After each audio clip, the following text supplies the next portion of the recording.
السلام علیکم ورحمۃ اللہ وبرکاتہ۔ صحیح المسلم حدیث انٹرنیشنل نمبر 487 پیش کرتا ہوں۔ پنجگانہ نمازی ہر نماز کے فرضوں کے رکوع اور سجود میں اس دعا کو اپنا معمول بنا لیں۔ سبوح قدوس رب الملائکۃ والروح۔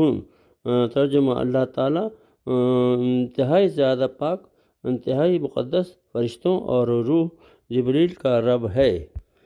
یہ دعا وتروں میں رکوع اور سجود کی بجائے سلام پھیرنے کے بعد سجدے میں جا کر 5 بار پڑھنا ہے۔ جلسے میں آ کر آیت الکرسی پڑھیں، دوبارہ سجدے میں جا کر یہی دعا 5 دفعہ پڑھ لیں اور واپس قاعدے میں آ جائیں۔ وتر مکمل۔